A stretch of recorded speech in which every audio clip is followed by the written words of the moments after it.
Hello, and welcome to the Book Industry Guild of New York's April program, Inside the Box. My name is Karen Romano, and I am the current president of the Guild. Tonight, we will be taking a closer look at subscription boxes, those wonderful packages of curated content that come to you monthly, much like our programs. If this year has shown us anything, it's really that there is more than one way of doing things. We are excited to have with us tonight an experienced and creative group of panelists to lead us through the world of subscription boxes.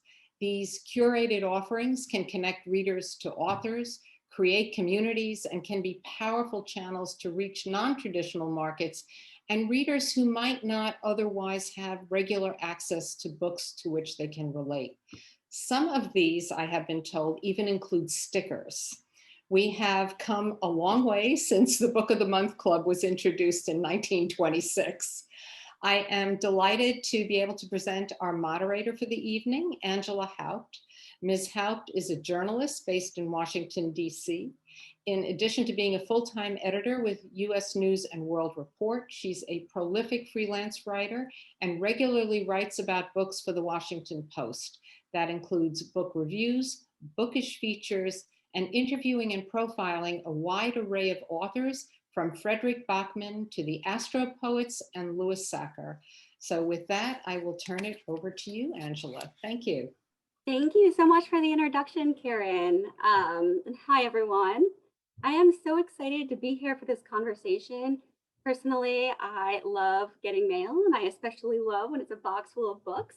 So I think this is going to be a really interesting conversation all about subscription boxes, from how they come together to how they've changed and evolved during this pandemic when people have been stuck at home and they haven't been able to get out to their usual bookstore, and I think are relying on these subscription boxes in a whole new way. So on that note, we have a really wonderful group of panelists here tonight. So first up, we have Julie Doebler. She has been with Simon Schuster for 17 years and is currently the production director for the children's division, focusing on custom publishing across all imprints. Julie has always been drawn to the unique criteria of specialty and distribution accounts and all the different markets that these books fill.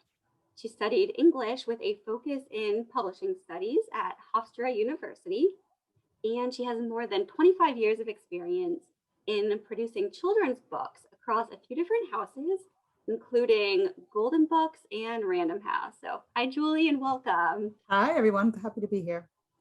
Next up, we have Aubrey Poole, who is a book editor with more than 12 years of publishing experience.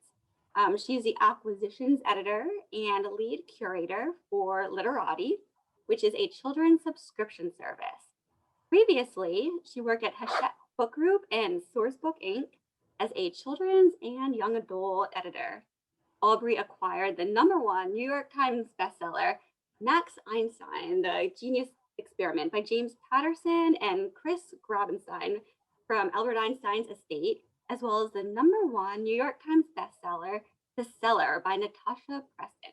She has a BA in journalism from USC. Hello, Aubrey. Next Hi, up, sorry, I muted because of some traffic.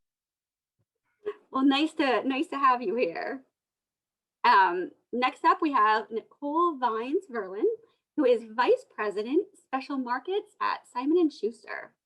She has worked in book publishing for over 24 years. She began her career in special markets at Time Warner Trade Publishing in 1996 and transitioned to premium and corporate sales at McGraw-Hill in 2000. She continued in premium sales at Macmillan for 6.5 years before eventually moving to HarperCollins as Director, Corporate and Premium Sales. In 2010, Nicole joined Sterling Publishing as Director, Special Markets, and she oversaw the Special Markets, Mass Market Club, and International Sales departments, as well as the Marketing Services Group. She joined Simon & Schuster in 2018, and Nicole was born and raised in Grand Rapids, Michigan. She graduated from Dartmouth College in '95 with a degree in history. So hi, Nicole. Thank you for being Everybody, here. great to be here. And finally, we have Sally White.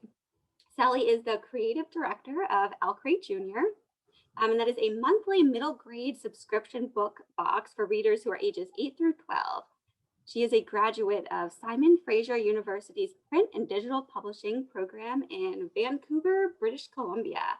And when she doesn't have her nose in a book, you can usually find Sally plugged into a podcast. Hello, Sally. Hello, thank you for having me. So all of you, thank you so much for being here. It's wonderful. We have people from the publishing side of things, and then we have people at these very specific book subscription box companies. So that means that in this conversation, we are really going to be able to do a deep dive and go in detail behind the scenes of these subscription boxes, everything from conception until the moment that they land on customers' doorsteps, really. So we're going to kick things off by talking about book selection. And now, Aubrey and Sally, I'm really interested. Aubrey, maybe you can take this for us first. What is your goal with each box? You know, is it to surprise, to delight, to educate, to inform? But talk to us about what you're thinking about in those earliest stages. Sure. Yeah. Thanks for that question. And it's definitely those. We are really looking to create an experience. You get that book package in the mail. It's so exciting. You have that unboxing. We've got the books and the extras and the artwork, and just creating a very active experience for the kids that we hope really sparks curiosity and wonder. Our goal is to get them really excited about reading, but also about learning and just like loving learning and life, basically. So we are all about that experience. I love that. Sally, what about you? What are your goals? Very similar to that. Basically, it always starts with the book, and we just want to get great stories into the hands of kids. With Owlcrate, we have a monthly theme with every box. So along with the book, you get a bunch of goodies that go that coordinate with the theme that we create each month. But yeah, just surprise, excitement. Just getting kids reading, whether they're established bookworms or emerging. Wonderful. Well, talk to me about how you choose which specific titles to place in the boxes. I'm curious, what factors into those decisions, and how far in advance are you planning? And how far in advance are you thinking about what titles for what month? Sally, maybe you want to take that first. Sure. As far as timeline goes, we typically get like the seasons list from we have reps at all of the publishing houses that are fantastic and send us what they have coming up, and from there we'll request the ones that we think sort of jump out the most or they're most excited about. And then Owlcrate has our original young adult box and the one that I curate, which is for middle grade. With the YA box, they lean more towards the like fantasy novels that have a lot of hype behind them anyways, as long as they are as good as expected. With the middle grade box, just because there's not the same sort of like promotional hype typically around middle grade titles, I really get to have fun and sort of champion books that might not otherwise get a ton of attention, but I just like really latch onto the story. And then from the time that we actually choose a title to the time that we're shipping out our box is typically about 6 months. Yeah. That sounds like a really fun job. It's a really fun job. Aubrey, is it similar for you, or what are you thinking about as you choose those specific titles? Yes, I mean, some aspects are similar. We range a little bit wider. We have clubs all the way down to age 0 to 3, like board books, and we go all the way. Phoenix was our highest, but now we just launched Club Titan, which is for teens. And so if you combine that with, we have an adult platform as well called Luminary, which is book clubs. And so we can really get you books for any age now, which is exciting. And so right now on the kids side, we have about 6 clubs, and we send out a box of 5 books each month. So that's actually 30 books a month. So that's a lot of books that I'm reading and going through and getting excited about. And so we work with our publishing partners to see what they're excited about in the front list, but we also like to include maybe some backlist titles, overlooked gems that, we thought were great, but just never really, caught the public attention. We mine info from educators, librarians, bloggers, pretty much anywhere. In-house recommendations. I love it when my coworkers recommend stuff to me. And we'll work with Big Five publishers, but also a lot of indie presses and even overseas publishers. And we're always adding new publishing partners. And so I think what ours is a little bit different, that we like to have a box that has a really good mix of books, and then it gets to the kid and we really empower those young readers to make their own choices. So they have a week to kind of look at the books and then keep what they want and send back, what they're not interested in. So they really have that sort of sense of ownership and excitement about the books that they choose. Oh, that's great. So Nicole and Julie, I'm really curious, how you go about as a publisher trying to get your titles into these subscription boxes. Nicole, maybe you want to start us off talking about what those efforts look like, on the publishing side of things. Sure. I just want to start by giving a shout out to Lauren Kastner, who I know is in the audience. You guys know her well. She's on my team and she's working with our subscription box customers. So I just want to say a big thank you to her. So essentially, for us, it's about getting to know the boxes. We want to know what they're looking for, and more importantly, what their subscribers are looking for. So, and every box is different. There's different needs in terms of price point, format, age, genre. So it's really getting to know each box.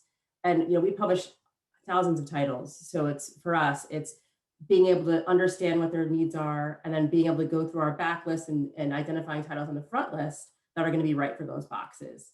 And then obviously, as Julie will attest, we're always concerned about timing, especially with the front list, because obviously there's a lot of boxes that are wanting the newness and going to want something that's right when it comes out. And so being able to execute, especially when we're doing customizations with enough time, is super important. So, really it's getting to know every box, getting to understand their needs, their timing, and being able to pull from our extensive backlists and from our huge front list as well, to identify the titles we feel are going to be a good fit for them. Wonderful. Julie, did you want to add anything to that?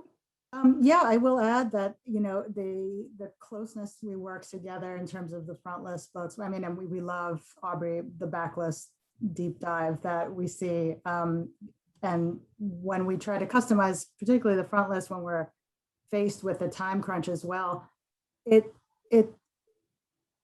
involve the author most of the time. We try to give the accounts, just that much personalization that's going to make it that special, that you're really getting something in that box that is unique and is different than you're going to see in the retail stores and is just for you. So we love working with custom posters or signed editions or anything that might get, a real pop out of those, so that selection. So Wonderful. And then I'm curious too, what does it mean when you land a book in a subscription box? Like, how does that translate? Obviously, it seems like a big deal for the author, but I'd love if, Nicole and Julie, you can talk about, why that is such a big success for a publishing house. I don't know, Julie, if you want to start off with that. yeah, I mean, I can speak to, it maintains the momentum that we are trying as a publisher. And, we support our authors, especially in the YA market, and we try to grow them. And this is just a great relationship to really be able to market them in places that they don't normally get to see. And it allows us for a lot of license to do something really special that we wouldn't consider for a frontlist book unless it's like super successful and will, is already established. So it allows for an incredible opportunity on the ground level where the author sees it and it really impacts the customer more than just on the retail level. Wonderful. Nicole, anything else you wanted to add? Yeah, I would add, one of the things that's most exciting for us is when we see a mid-list book, a book that maybe doesn't get the same love as our big, huge authors. And to see a book like that become really successful via a box and get some attention is really one of the most exciting things for us. I mean, we love our big authors, we love our bestsellers, but it's great to be able to curate from the rest of our list and give some love to the authors and books that may not get it elsewhere. So I think for us, that's really fun. Wonderful. So we've talked a little bit about customization, and I think that is like a really big appeal to these books and these subscription boxes, that they aren't like just any old book that you would get, from Barnes and Noble, whether that's the subscription box's logo on the spine or whether it's, special cover, some other customization. I mean, these are special books. So Nicole and Julie, I'll stay with you for a minute. Now I'm interested to hear a little bit more, some specifics about, your favorite creative proprietary customizations, whether it is the special jackets or, what it is on your end. If you could talk us through these range of options. Nicole, maybe if you want to start, then we can move on to you, Sure. Julie. Well, I think I mean, it's what's fun about this is that we can really go and do anything. There's so many options out there, but I love to see stained edges are really fun. Doing specially commissioned artwork that's tied into the book is really something that's exciting to do. We obviously do the logos, and we'll do fun end papers sometimes. We change formats, we change trim sizes sometimes. We will do unique cover art as well. But it's really about making it something special. And I think one of the things that's great about boxes is that, you can get a trade edition of a book anywhere. You can go to Amazon, you can go to B&N, you can go to your independent bookstore. But when you get one of these, when you open a box, and I'm speaking as a mom of a 5-year-old, we get quite a few boxes at my house. And the discovery and opening that box up and seeing something really special it's exciting for us. And it's great to be a part of that process. But for me, I'm a big fan of the stained edges. I love custom artwork. So those are my faves. Amazing. Julie, anything you wanted to add there? Yeah, I do love the stained edges, but in a P&L, it's really, really hard to achieve, but we will do it whenever we can. I love the add-on posters. I mean, at the very basic level, we'll change a color on the cover, make it more unique. It also gives opportunity for our custom publishing side of our in-house staff to have a little license into how do we make this different. And, it works kind of outside of our normal front list process where you're sort of dictated by a certain formula. And even the author involvement sometimes on the front list side just gets us to try some fun things and something that they're interested in. But really just, some certain effects, adding some cover treatments, some jacket treatments. There's a lot you can do to make a book different than the trade. So we have a lot of fun with trying to make that work on both the, cost savings level and a timing criteria too. So it's a lot of fun. That does sound fun. Sally and Aubrey, I'm really curious, what your favorite ways are to customize, distinguish these books. Also would love to hear about the extras that you're including, like letters from the authors, which I think is really fun to discover in your box. So Aubrey, you want to kick us off there? Sure. I think you'll definitely want to hear from Sally. I think Owlcrate does a lot of custom covers and editions, which are very cool. We do some of that on the kids side. I think my most exciting one that I'm coming up is in the end of this year. We're doing a custom edition of a couple of new books with the Met, and I'll have some custom covers and a pull-out poster and some like fun extras that I'm really excited about. And on the adult side, we have our book clubs that are, books are chosen by what we call our luminaries, which are some well-known people like Malala. If you want to be in Malala's book club, come on over to our site. And they choose the books, and so they'll include a note about why they chose the book, and sort of why they're excited about it, and include those in the book. So that's pretty cool, and a great little collectible. And then I think my favorite thing that we put in the box is we work with some really great kidlit illustrators to create a piece of custom artwork, and it's so cool. I mean, we worked with Sophie Blackall, Dan Santat, Jesse Sima, so like a lot of amazing artists creating original work that's very like collectible. We have customers who send us pictures of like their walls like filled with the artwork, so I think that's my favorite extra bit in the box. Oh, I love that. That's amazing. Sally, what about you? What are some of your favorites? We have a real range of like the level of customization that we do. Owlcrate, our YA box, has done like incredible sprayed edges. They've done totally different cover illustrations than trade publications or like a reversible dust jacket. And then sort of our baseline one is just a palette change for the main cover that but yeah, it's just like a little something extra that you wouldn't be able to just get in the bookstore. It's sort of like it just makes it that special find. And then as far as the extras that go with it, we always include an author letter with it. And the book is either actually signed, like with a signed tip-in, or comes with a customized book plate.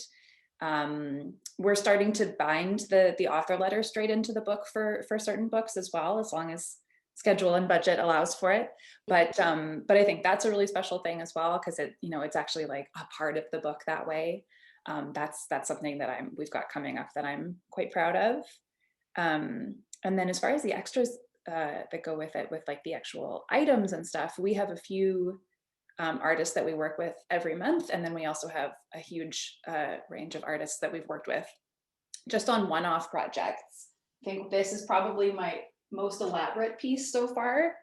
And it's a book Oh my gosh. that an incredible artist named Anne Lamblett illustrated for us. And it's like every piece of it is a little something, like it's a Chamber of Secrets inspired. But I still think about when she sent me the sketches for that and was like, is this okay? I was like, yeah, that's okay. That's like the most impressive thing I've ever seen.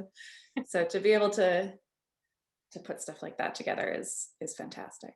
That's very cool. Yeah. It's funny. I say I love the artwork, but I think the kids love the most. We just put like little book plates that they can sign their own name in. And I think that's their favorite. Like the easiest, cheapest thing is like a little sticker, and they got on it. Yeah. And I love Aubrey. I think you had said you get people sending pictures sometimes of like all of this stuff. I mean, is that something?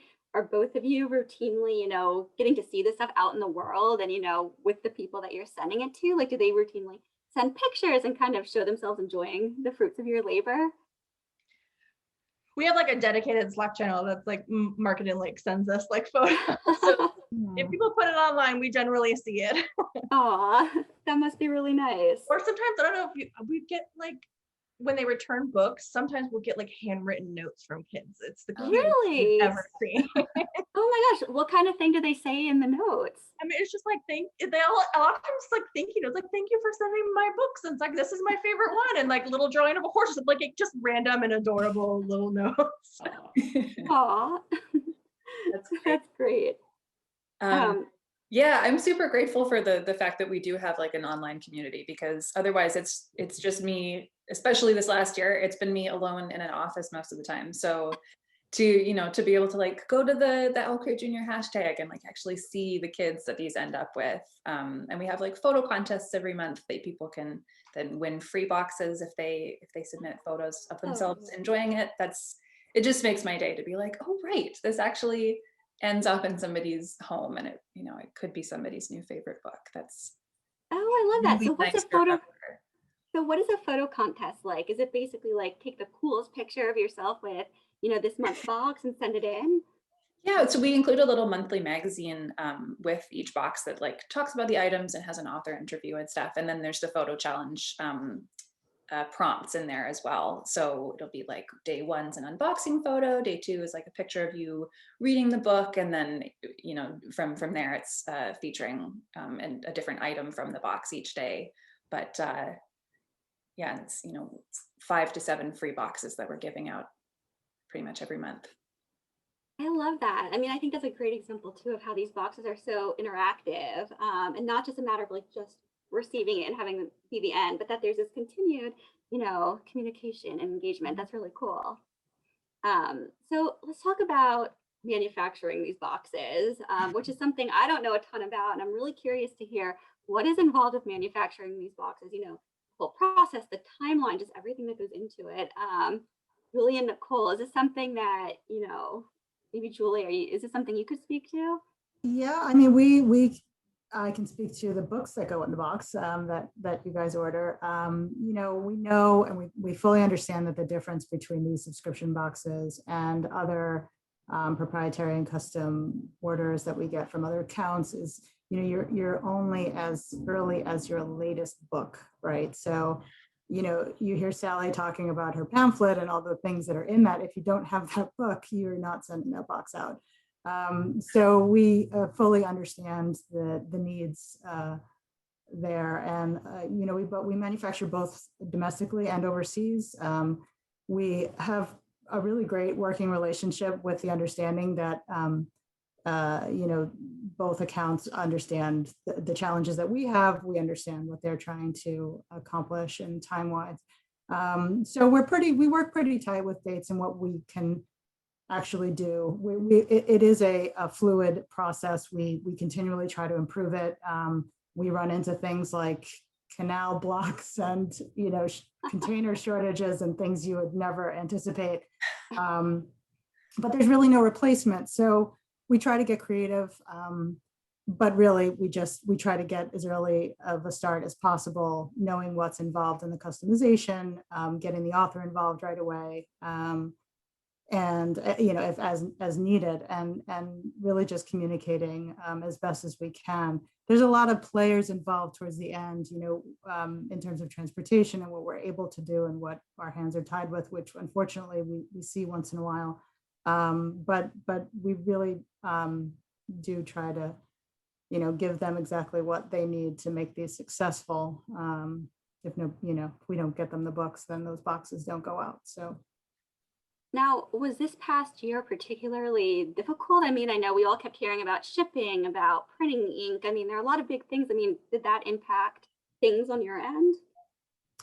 Certainly, and we generally see hiccups along the way with things we don't anticipate. The printing industry has been, up and down, and we see things that shift in terms of paper and manufacturers and labor and weather, humidity and things like that. This year was particularly difficult in not really knowing the impact until it's happened. The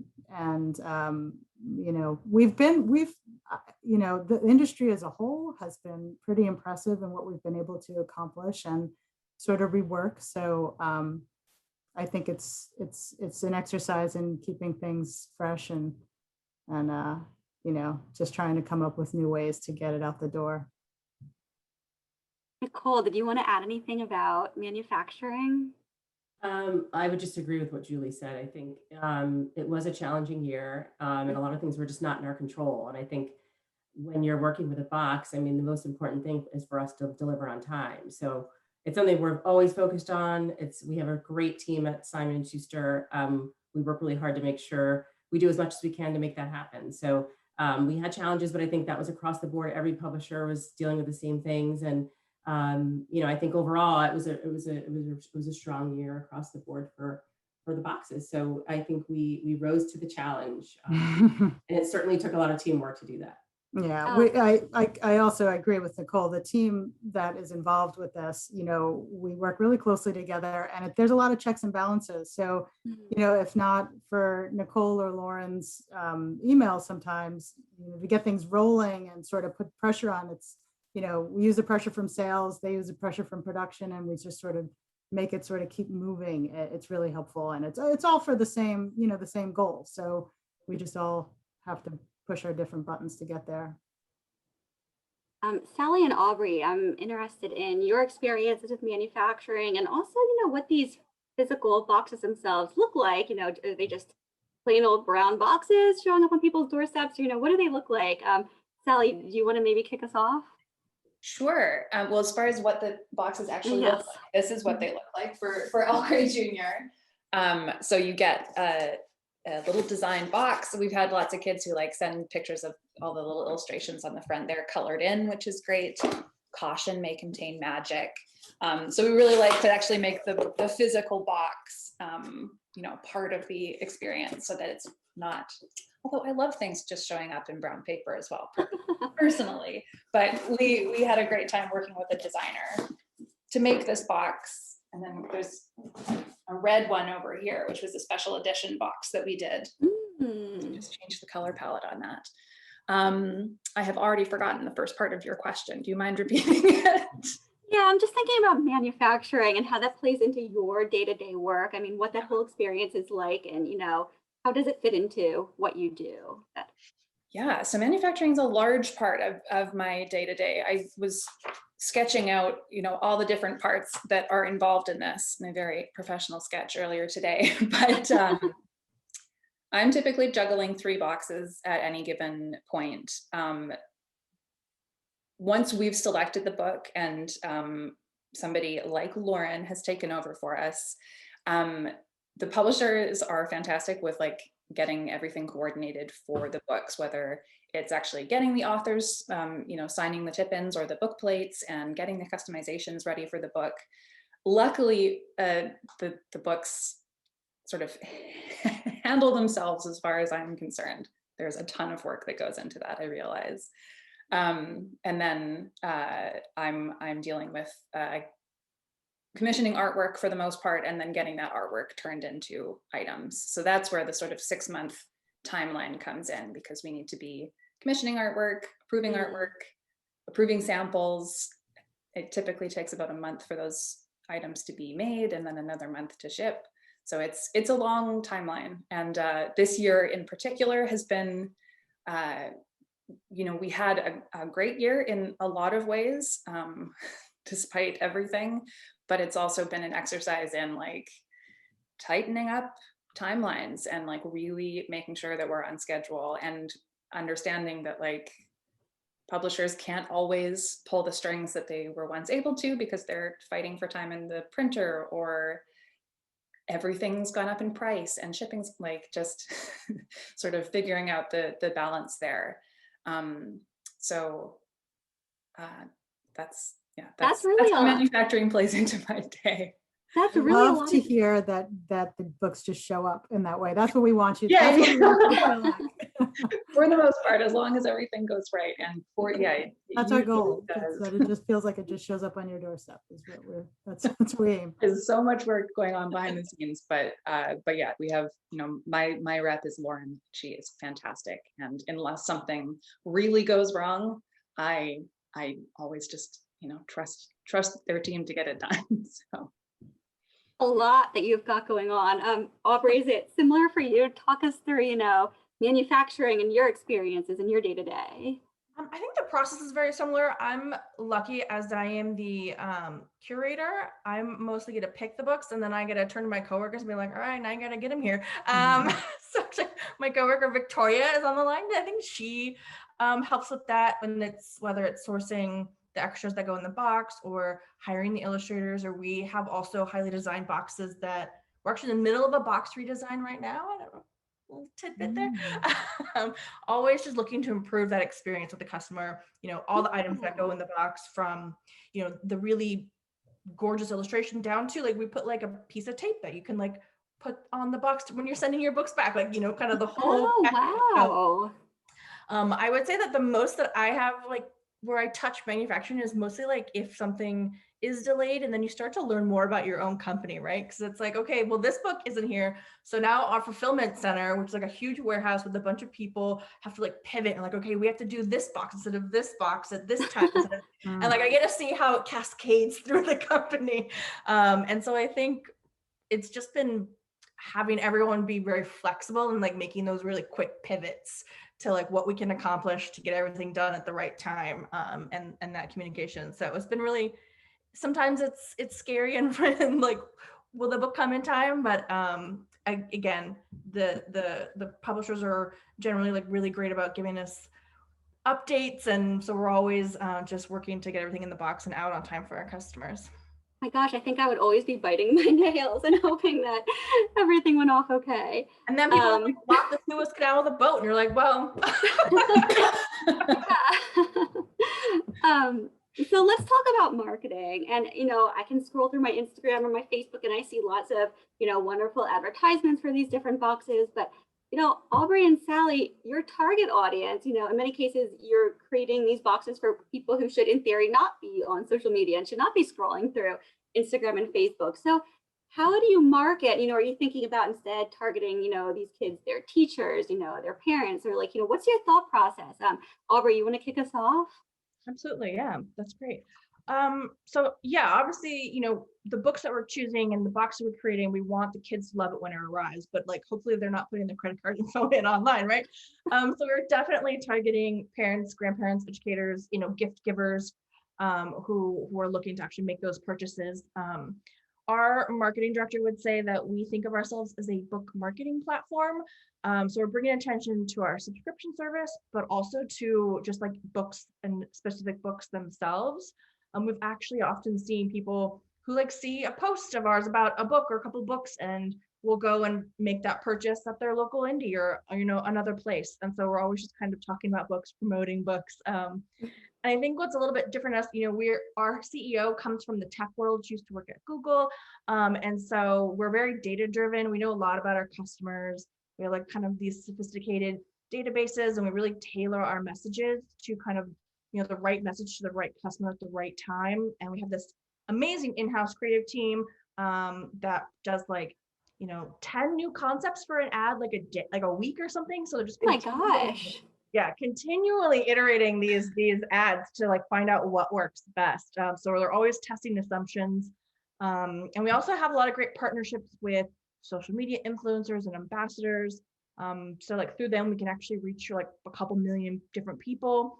And I think Wow. one thing in this day and age with, online marketing is you want high engagement, but a lot of it is like fake accounts, not real people. And so it's always kind of being very rigorous about who we're working with, who those accounts are, and kind of making sure that, the message is getting out to people and not just, fake people. So we're really excited to like just be excited about books and talk about books and elevate books. And of course, we work with, like I said, like people like Malala and Steph Curry, and they choose books and they talk about those books. And so, like I said, we definitely obviously are promoting our service, but we hope that we're kind of just promoting books and literacy in general. Yeah, that's wonderful. Sally, what about you? What are marketing efforts like at Owlcrate? There's similar things to what Aubrey said for sure, as far as you're not talking directly to the kids, where for my box at least, you're talking to educators who've really tapped into some homeschooler communities, grandparents, aunts, uncles, gift givers, that sort of thing. Again, which is in contrast to our YA box, which has like a very engaged sort of self-perpetuating audience that are typically buying the box for themselves with their own credit cards a lot of the time, or their parents are, they're more active in saying like, I want this box. So yeah, it's tricky with middle grade because it just doesn't have the same like marketing beast behind it kind of. But we do like rep searches 3 or 4 times a year, which really is like engaging the Bookstagram community. So we have about 30 or 35 people that we send boxes to every month in return for like a set number of photos, so that we can then use those on our own account, and also just they're sharing it on their account. So they may be reaching people who didn't already know about us. So yeah, social media is still our main form of marketing. We do some like targeted Facebook and Instagram ads as well, but the actual community itself tends to be how we're found. It's word of mouth. It's seeing it and wanting to learn more. Yeah. Wonderful. So Julie and Nicole, do you, as the publishing side of things, do you get involved in marketing at all? Or is this mainly, is marketing mainly something that falls to, the subscription box company itself? Nicole, do you want to take that? Yeah, it's primarily the box companies. I said, but that's not to say that, when we find out a title is placed in a box, that's not information that's useful for our publishers and marketers and publicists at Simon Schuster. It's really helpful information. It's something that they can use, but primarily this is really the box. The marketing of the boxes is to them. We often will amplify sometimes on our social media occasionally, but really it's driven by the box companies. All right, so all this talk, from book selection to the boxes themselves brings us to this final product. So Aubrey, do you want to tell us about the art and the stickers and like the fun surprises that you guys put into the boxes? How do you curate those, and what have some of your favorite, special things that you put into these boxes been? Oh yeah, well, I think I spoiled this one because like the artwork is definitely my favorite. I love just what they come up with when we come up with a theme, and we're like, here's our theme, come up with something amazing, and they always do. So that's definitely my favorite. I think what as more on the curation side, what I want to continue to strive more for is sort of this extension of the book. So you have the book, and I want to make it a more active experience. So including, materials that really extend that experience, whether it's a craft or an activity or a learning or a nature walk, or whatever it is that extends that experience. It can be a bonding experience with the parent and kid, or between kids, or just kind of a curiosity inducing experience where they are taking that from kind of a passive stance to something more active and engaging. And so that's what we want to continue to strive to add, those types of materials to our boxes. Wonderful. And Sally, what are some of your, favorite past themes of the boxes, or some of the fun items that you have, slipped inside? Talk to us about those. We have one. What did we do? Hold on. I'm trying to, what can I talk about that I won't be spoiling anything for the future. We did one in last June with the Simon Schuster book, which is The Time of Green Magic by Hilary McKay. I built a Lost in a Book theme around that one. And basically whenever we come up with a theme, then I get to think about, any other fandoms or related books that I can pull into whatever theme that was. So we had the Harry Potter tin. We had a really great enamel pin. Yeah, it basically, I just get to brainstorm and then draw big mind maps, and then contact the artists that I think would know how to format for this particular item that I have in mind, or has a style that's perfect with that particular item, whether I've seen that they've already drawn something for that fandom in the past and know it super well. But it changes month to month. We're sort of always working on new projects and curating it that way. That's great. Aubrey, you mentioned educational activities, and I'm just wondering, have you seen, during this past year when kids have in large part been learning at home, they've been stuck at home, do you feel that the role of these boxes has in some way changed? Would you say that these boxes are kind of, supplementing learning at home in some way? Aubrey, is that something that you've experienced or seen? Yeah, I definitely think so. Actually, one of my coworkers forwarded an article a couple weeks ago that I read that tracked consumer data, transaction data, and said that kids' subscription boxes, or subscriptions that focus on educational and play-based activities, like KiwiCo and Love Every and some of those, in 2020, they grew at 123% on average, and some were even higher. And then even in January 2021, it was even more. It was 129% over 2020. So there's been a really big boom in subscription services, educational specifically, in 2020. And I know that we ourselves our growth was even more than that over 2020. It really exploded for us. So that's very exciting. And I definitely see, a lot of activity books kept, or nonfiction, are definitely popular in our boxes. So I think that it's definitely had an impact for sure. So it seemed like one of the big benefits of these boxes, and especially with both of you, is that you can get these young readers, kind of hook them in and, turn them into lifelong readers, starting at a young age. I'm curious if that's something that you're both thinking about, and then if are there ways that you kind of brainstorm them to keep them reading, even after maybe they outgrow your boxes? I don't know how much there is that you can be actually doing, but Sally, I don't know if you want to start. Is that something that you kind of think about, that, turning them into readers who just keep reading, even as they outgrow your boxes? Yeah, that's definitely the goal. And we've had lots of parents write in and say, my kid never voluntarily picked up a book before, and he finished this novel by himself in 3 days and wouldn't put it down. And that's just always that's the win. That's all I want. And then we've also had a lot of kids, we sent our first box in March 2017 for the junior box. And so we've had a lot of kids grow up with them and then age up into the YA box. I think that is always the goal, sort of, whether it's keeping kids reading or starting kids reading, or, making that a lifelong. Yeah, I definitely agree with that. And I think, you hear, what's that saying, there's no kid that really hates reading, they just haven't found the right book, right? And that's sort of what we want to do. We want to get them that book that's going to have that spark, that moment where they just devour it, and then they become like readers. And then we can keep them for life, because now we go all the way up into adults. But no, I agree. Like that's definitely, we're just trying to find that one book that sort of unlocks that magical moment that turns them into sort of lifelong readers, lifelong learners.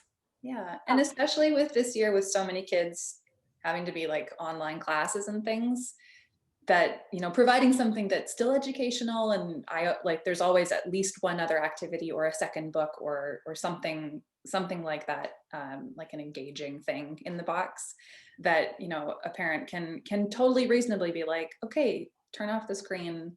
This is something fun that you can do away from, you know, an online class or whatever it is, and it still like counts as learning, you know, but Yeah. you don't always feel like it. One of my coworkers, like his kids would like carry the box around and like sleep with it. Like, Oh my gosh. Just getting mail in general for kids is Right? huge, you know. Especially when you're stuck inside all day, like nothing new ever happens. And then I mean, getting mail as an adult, like, is sometimes the most exciting thing that happens in my day. But what rewarding work that must be. I mean, that's such a, you know, a big special thing to know that you are playing a role in these kids developing this love of reading. I mean, that's a really big deal. So I think, I mean, that must be wonderful to get to spend your life doing. It's pretty great. Okay, so before we move to the Q&A, I just want to talk about trends and innovations quickly. Nicole and Julie, maybe we can bounce back to you to kick us off. I'm really curious, you know, what you're seeing that's new, that's interesting, that's trendy in the world of subscription boxes. And, you know, especially if there are things that have really been, you know, maybe spurred by the pandemic, like changes that maybe would have come a few years down the road, but instead are having to come right now or 6 months ago. Nicole, do you want to kick us off with any trends you've been noticing? Sure. I would say there's not so much trends, but like there's a box for every category now. I think what's great about this is that whether it's kids books, whether it's body, mind, spirit, or wellness or yoga, you name it, there's a box. So there's just the number of new boxes in various different categories has exploded. I think there's also always like people trying to figure out what do we do next? Like we've done this kind of customization or we're doing this thing in the box. It's just trying to make the box, keep it fresh, keep it interesting. But there's just so many more boxes out there. It's just staying on top of who they are, reaching out, making sure we're on top of it and we're connecting with everybody. But really it's just the sheer number and the different categories and trying to keep things fresh. I feel like every day there's like, I see like 10 more. I'm like, wait, where did that one come from? I haven't heard of that yet. Julie, is there anything about trends that you would like to add yet? Yeah, I mean, we're pretty reactive to the needs of the different boxes and topics, and but we you know, any sort of cover treatment is usually really great. We like to work with the art that exists on there to try and, you know, make it proprietary somehow. In color, I have a 9-year-old who is obsessed with the 80s, so anything neon, anything hot pink, it's affordable, it's pops, it really, I always love seeing stuff like that. But even, you know, spot UV and foils and just sort of changing the cover up and making it look a little bit more special is always in fashion, according to if you ask me. Yeah. Oh, I love that. What about you, Aubrey and Sally? Are there certain trends or innovations that are like top of mind for you two right now? one thing that I found interesting, which is I think almost like we're maybe part of the cause of, is I read an article on PW that was, I think backlist titles accounted for like 67% of 2020 purchases versus like 63 of the year before. Wow. So like I would say like 2020 is like the rise of the backlist, and just I think, you know, whether it's people are, you know, not going to a Barnes Noble and they're doing more research, or they're getting subscription boxes like ours where we also mine kind of the backlist or whatever it is. I think, you know, those are all part of this sort of shift, and not, you know, maybe it wasn't a wild swing, but I definitely think more and more what backlist titles are sort of sticking and finding new homes basically. Sally, anything you wanted to add? Well, this isn't so much a trend with the boxes themselves, but just seeing like new online communities pop up, like the fact that Book Talk is now a massive thing, and you know, I literally only found out about it like 3 months ago. So I was behind the trend there. But just, yeah, just seeing this, yeah, self, to me, it just came up out of nowhere. And I was like, I'm familiar with Bookstagram, but Book Talk, and just the very creative video things that people are doing. And then our boxes get to be in these very cool videos. So that's the trend that I've been noticing for sure. Yeah, I was just thinking about that today because a few years ago I wrote about like BookTube and these popular book YouTube channels, and I was just thinking like, I don't know if anyone even pays attention to BookTube anymore because now it's like Book Talk, and I have yet to figure out exactly how to navigate it, but I know it's out there. But it can be hard to keep up with. I mean, who knows what it'll be 6 months or a year from now. So all right, so I'm gonna hop over to some audience Q&A. First of all, Julie, we have a question for you. This is coming from Bridget. She is wondering, can you talk about a particularly complex project that you had to tackle and what made it so challenging? If it was, specs, schedule, costs, or whatever. So turn it over to you, Julie. Yeah, I mean, I think that covers pretty much all of the above. A lot of the front list includes, author tip-in, sign sheets, art, art on the jackets, and the timing of all that. It also tends to run on with our front list book, and so they're sort of dependent on each other to be successful. The manufacturing was great. That was the point where we ran into, and Nicole, I apologize for bringing up such terrible memories, and particularly Lauren. There was a container shortage recently, and we were just at the mercy of our suppliers, and just really just hoping that something opened up and we could get these books and in on time. So there's challenges everywhere. We are getting pretty good at anticipating what we can take on, and what we are trying to sort of say, well, we don't want to fail at this, so let's look somewhere else and let's see what we can get done.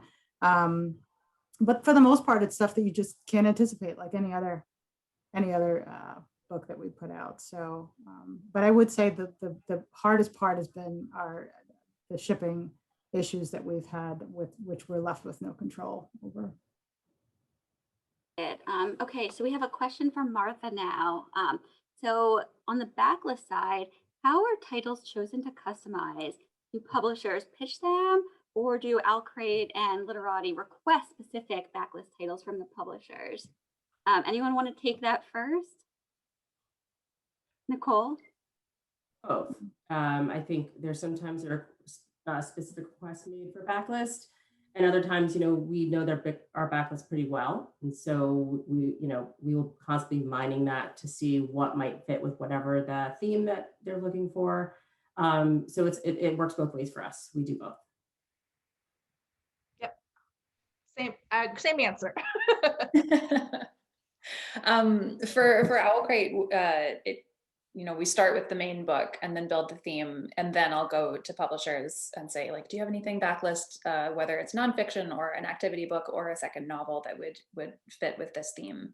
So in March, I did an Elephants on Parade box, and we got to work with our team at HarperCollins to do a backlist of the one and only Ivan, and they were able to do a custom cover for us in paperback.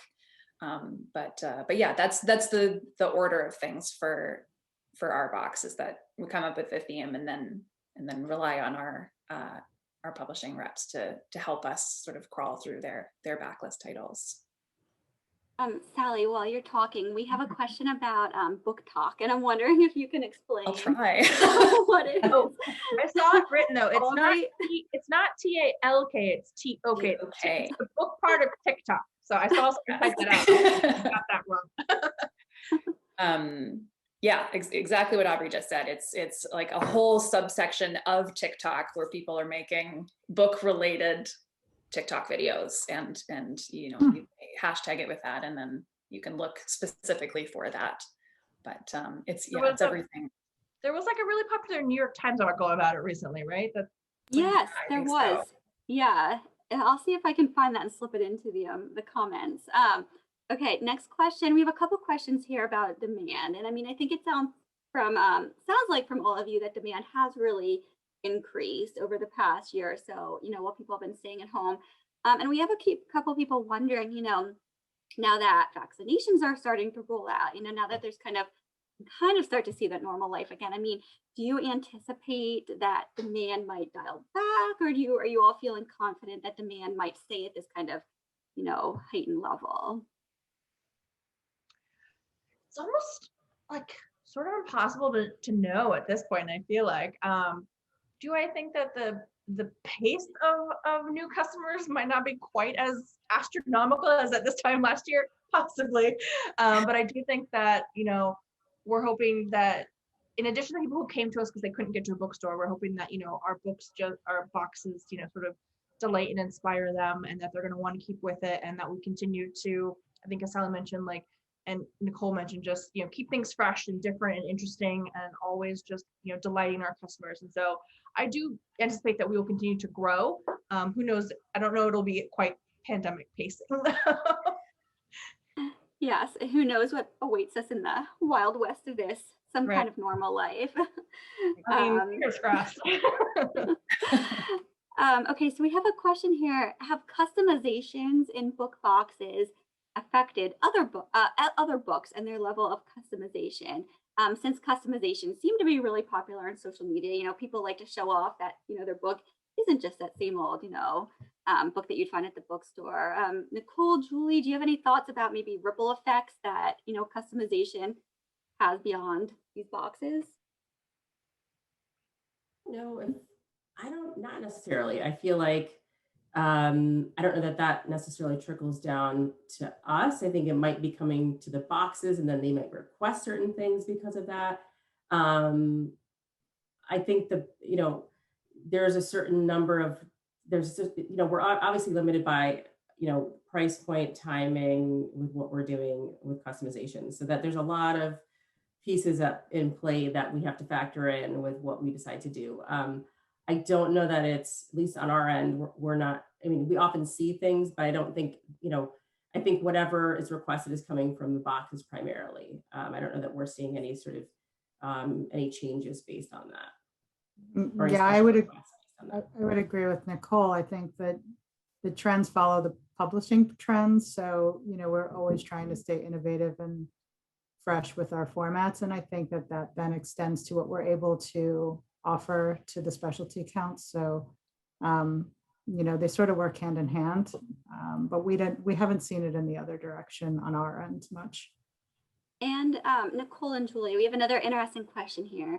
Martha's wondering, with the growing popularity of subscription boxes, is there now pressure on the publisher's sales teams to meet new sales goals in these growth areas? Yes. Yeah, but I mean, it's all good. I mean, I think last year was a unique year, and I think a lot of people discovered subscription boxes for the first time, potentially because of being at home. Like I said, I have a number of boxes that we received from my 5-year-old, and they were an amazing thing to have and to look forward to during such a weird time. And I think, while, as Aubrey said, we might not have the same level of uptake on the boxes this year, everything's been still really strong. So I have high hopes that the boxes are pretty sticky. I mean, I think you're offering something that you can't get anywhere else, and you're getting this really cool curated assortment of items that are related to the book, or that further sort of help you extend what you were learning in the book. And I think that's really special. And I think, at least, I don't know that my daughter will ever be satisfied with just a book again. I think she loves being able to discover and to further connect with books in that way. So, yes, there's certainly expectations. I think it was exciting to see growth in this area, but we're always up for a challenge. We're confident that the companies you work with are great, and I think that demand is, at least from what I've seen, is still really strong. Wonderful. We have a great two-part question here from Irene. So first of all, in terms of the content of these boxes, was there anything you started doing differently during the pandemic to shift to the changing needs of households? For example, were different kinds of activities or add-ins provided in the boxes that were more, pandemic, social distancing friendly, or perhaps the number of activities that were provided in each box increased since people were home more often. Aubrey and Sally, is that something either of you could speak to?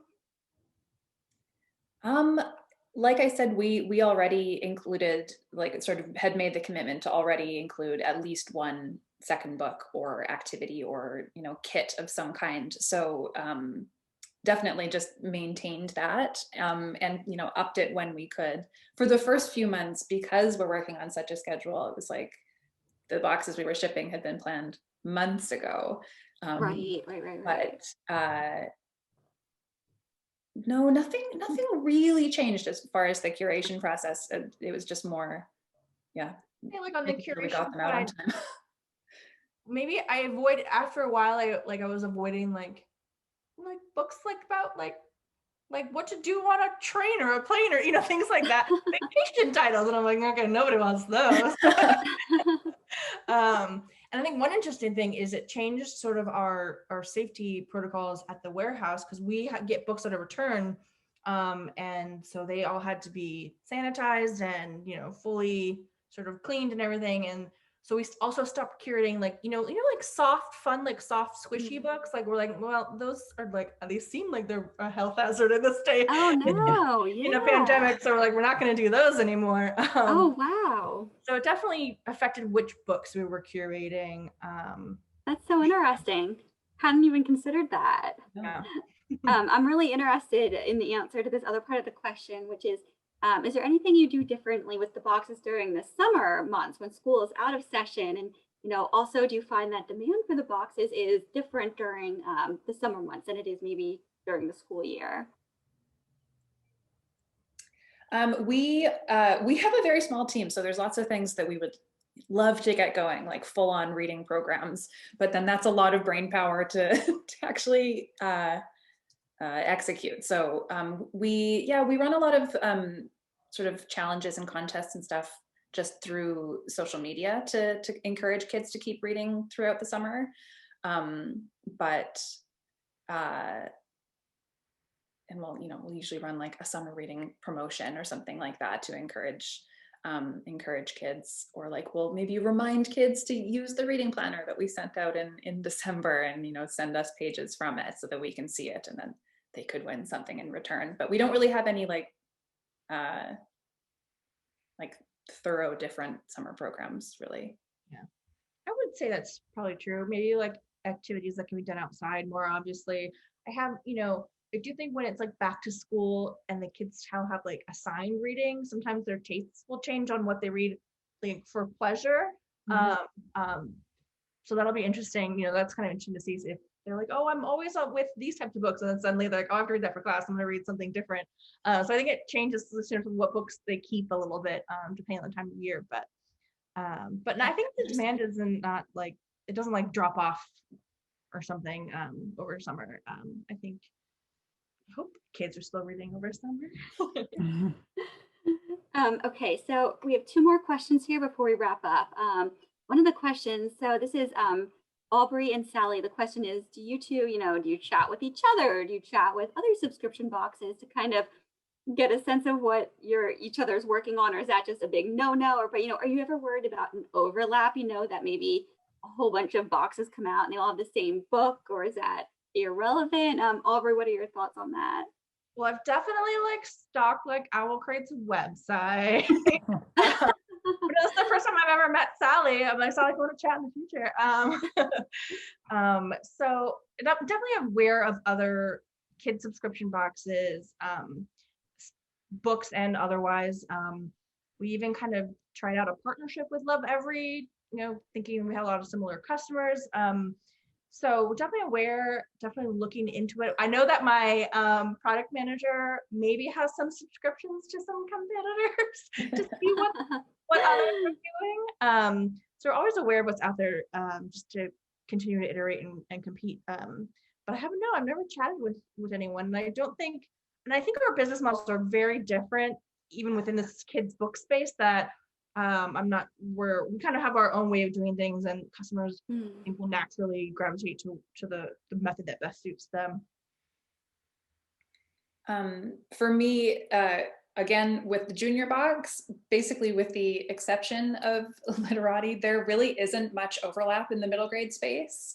So I don't have a ton of communication with other people, but Aubrey, I would love to talk to you as well further. As far as our YA box goes, there's a ton of competition, and Karina, who is our CEO and co-owner, who curates the YA box, she has a really great relationship with several of her like main competitors, and they'll do swaps or kind of be like, we have this coming up, you know, trying not to step on toes whenever possible.